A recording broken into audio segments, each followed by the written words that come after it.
November 2025, the conversation surrounding Australia's social welfare system has intensified once again, with renewed focus on two of the nation's most critical and interlinked payments, the disability support pension and the age pension. Both schemes form the backbone of Australia's income support network for people who cannot work full-time, whether because of permanent disability or simply because they have reached retirement age. Yet, as new adjustments, thresholds, and indexation rules take effect this November, millions of Australians are asking, what's the difference between the two, and how will the latest pension update affect them going forward? The Australian Government, through Services Australia and under the Social Security Act 1991, administers both pensions. Each is designed to prevent poverty among vulnerable Australians, but they target different groups and use different eligibility criteria. The Disability Support Pension, DSP, supports individuals aged 16 and over but under age pension age who have a permanent physical, intellectual, or psychiatric condition preventing them from working. The age pension, in contrast, supports older Australians who have reached the qualifying age, currently 67 in 2025, and who meet residency and income tests. Though the two payments might seem similar, they differ in rates, conditions, and how the system encourages participation in the workforce or community where possible. The November 2025 pension update arrives at a crucial moment. Over the past year, inflationary pressures, rising rent, and increased living costs have hit low-income Australians hard. The government has responded by indexing both pensions to ensure purchasing power is maintained. Starting from November 20th, 2025, new payment rates will come into effect following the September indexation cycle. This update affects not only the base pension rate but also supplement amounts such as the pension supplement and energy supplement. For the disability support pension, certain assessment processes and participation rules have also been reviewed, aiming to make access simpler and fairer for people with complex disabilities. To understand the November 2025 updates, one must first understand the structure of both payments. The age pension has two main components, a base rate and additional supplements. The base rate for a single person, following the September 2025 adjustment, now stands at approximately $1,116.30 per fortnight, while couples receive around $1,682.80 combined. These rates reflect increases driven by the Consumer Price Index and male total average weekly earnings, (NTOR), ensuring pensioners' income keeps up with national wage growth. In parallel, the disability support pension has been lifted to roughly the same base rate, so that both DSP and age pension recipients receive equivalent financial recognition of need, but DSP recipients may also qualify for additional mobility or impairment-related supplements. One major difference lies in eligibility. To qualify for the disability support pension in 2025, an applicant must demonstrate that their impairment prevents them from working more than 15 hours per week within the next 2 years, and that the condition is fully diagnosed, treated, and stabilized. Assessors use the impairment tables, last updated in 2023, which assign point values to various functional limitations. A person must generally reach a minimum of 20 points across one or more tables, or 20 points on a single table, depending on the condition's impact. Applicants may be required to attend job capacity assessments and provide medical evidence from treating doctors and specialists. The age pension, by contrast, has far simpler eligibility rules. Any Australian resident who has lived in the country for at least 10 years, with some exceptions for refugees and citizens of countries with social security agreements, and has reached the qualifying age, 67 years as of July 2023, is eligible, subject to income and asset tests. There is no requirement to demonstrate work incapacity. For many older Australians who once received the disability support pension, turning 67 automatically transitions them to the age pension, which is generally easier to manage administratively and has fewer ongoing medical review requirements. A key feature of the November 2025 update is the government's commitment to improve alignment between these two systems. Previously, some recipients moving from DSP to age pension experienced reductions in total payments due to differences in supplement calculation or rent assistance. The 2025 update aims to eliminate that gap.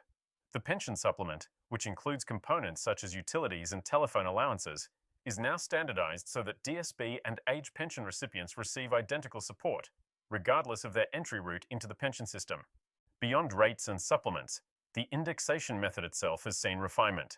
Starting in 2025, both pensions are now indexed twice per year, March and September, using whichever measure yields the higher outcome between the Consumer Price Index and TOR. This ensures that pensions grow either in line with living costs or with wages, whichever increases faster. Analysts at the Australian National University have noted that this approach protects pensioners better than CPI alone, particularly in periods when wages rise faster than prices. The November 2025 increase thus reflects the September indexation cycle that responded to a 4.1% CPI growth over the preceding 12 months. Housing support remains another major issue. Rent assistance, a supplementary payment available to both age and disability support pensioners, has been increased again in 2025 by 15% following advocacy from welfare groups like ACOS. With rental markets in Sydney, Melbourne, and Perth reaching historic highs, this increase is significant. A single pensioner renting privately can now receive up to $188.20 per fortnight in rent assistance, while couples can receive $177.20 combined. The government has emphasised that the change particularly benefits DSB recipients under 35, many of whom live independently or in shared accommodation without family support. The workforce participation rules also diverge between the two pensions. DSB recipients face limits on work hours, but reforms introduced in July 2025 now allow recipients to engage in part-time employment up to 18 hours per week without losing eligibility, provided their medical capacity supports it.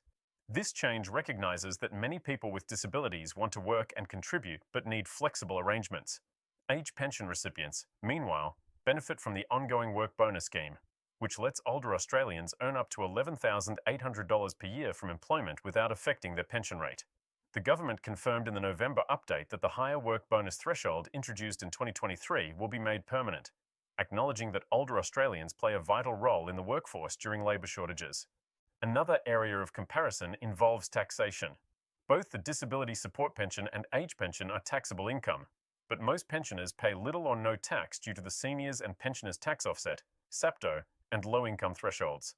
The 2025-26 federal budget confirmed that the SAPTO thresholds would rise slightly in line with inflation, meaning single pensioners can earn up to $34,300 before paying any income tax, while couples can earn $30,700 each.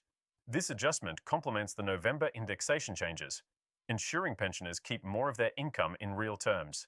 Public attention has also turned to accessibility and service delivery.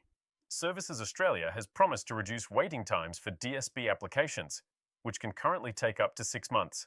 Under the new initiative, Streamlined Disability Assessments, starting December 2025, applicants with clear and permanent medical evidence from approved specialists will bypass secondary assessments. Meanwhile, age pension applications will benefit from expanded online verification tools, allowing retirees to upload documents and track claims through the MyGov portal. These digital updates are part of a $350 million investment in welfare service modernisation announced earlier in 2025. Financially, the impact of these programs on the national budget remains substantial.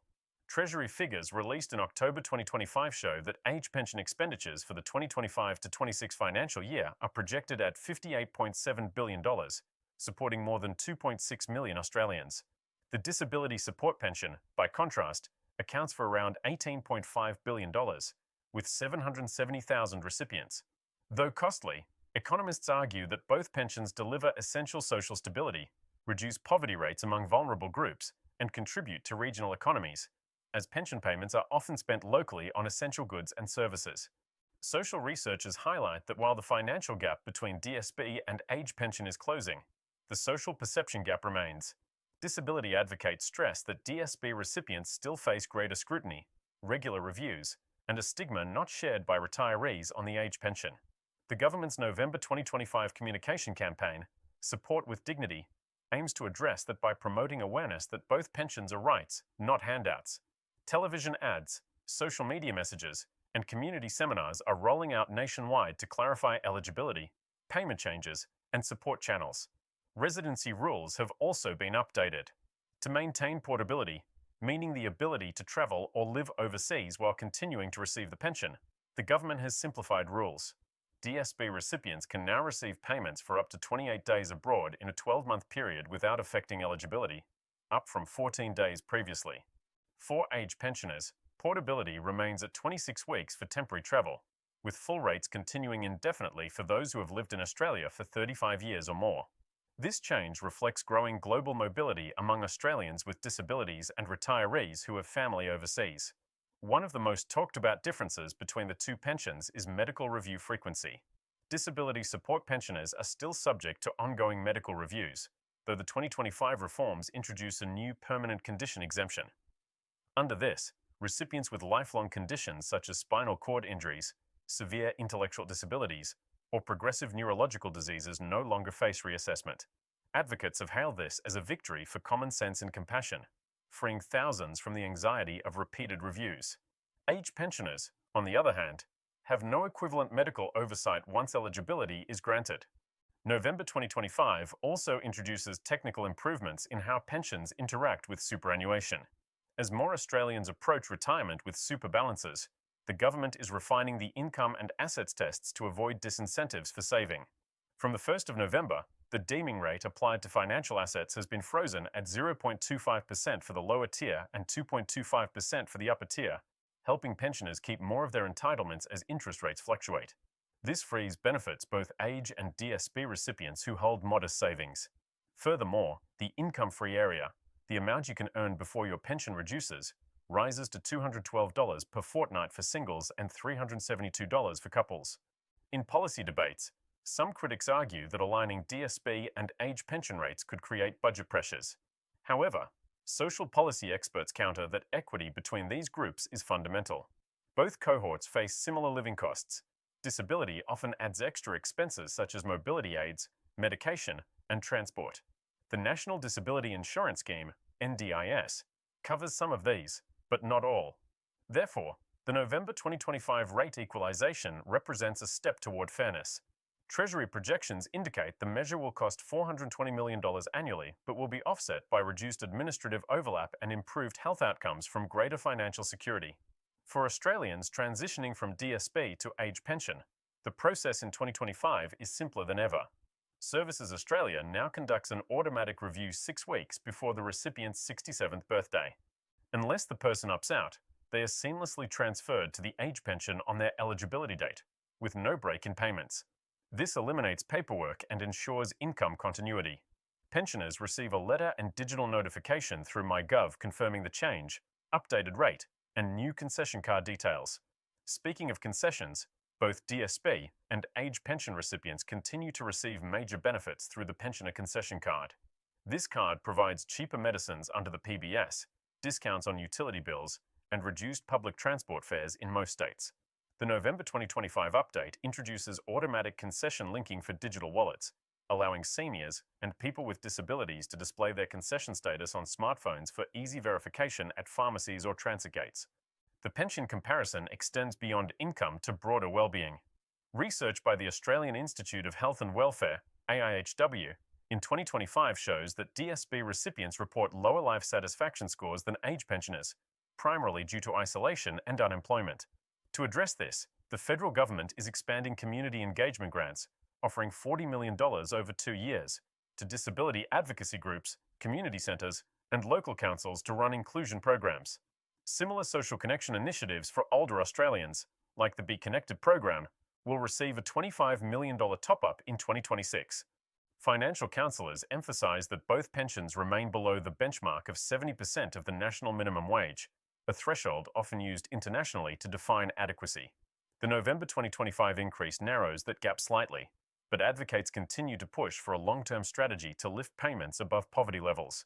The government has indicated it will review adequacy in the 2026 budget as part of a broader living standards framework. From an economic standpoint, pensions are not merely welfare, they're stabilizers in times of uncertainty.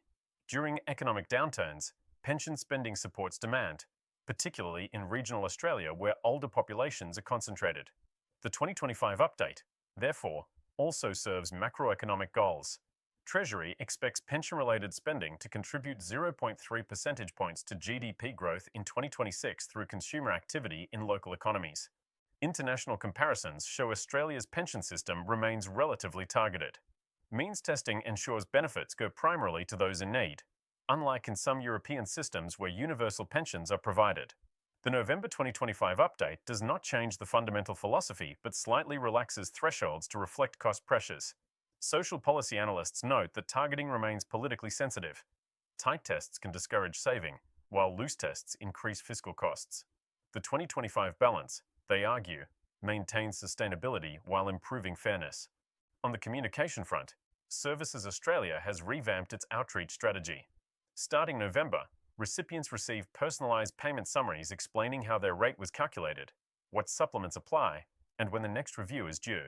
This transparency is part of a broader government effort to rebuild trust after years of criticism over the complexity of the welfare system. The updated letters are written in plain English, with accessible formats available for people with vision impairments or low literacy. Technological change is also reshaping pensions. The 2025 update coincides with the rollout of the MyGov Plus mobile app, integrating all Centrelink, Medicare, and ATO services into a single platform. Pensioners can now view their payment history, update bank details, and report income through biometric login. DSB recipients can also use the app to store medical certificates securely. This digitization aims to reduce fraud, speed up processing, and cut call center backlogs. For individual Australians, these policy shifts translate into tangible differences in their daily lives. Consider Margaret, a 68-year-old retiree in Brisbane, whose age pension rose by $32 per fortnight this November. The extra money helps her cover increasing grocery costs. Or Jason, a 42-year-old man with multiple sclerosis on DSB, who can now take part-time remote work without losing benefits. For both, the pension is not charity but recognition of their contributions and circumstances. As the year closes, Australians receiving these payments can take some reassurance that their support structures are adapting to modern realities. With further reviews planned for March 2026 indexation and potential enhancements to supplements, the welfare landscape remains dynamic. But for now, November 2025 marks a milestone, a moment when both the disability support pensions and age pensions move closer than ever before, not just in dollar terms, but in dignity, fairness, and national recognition.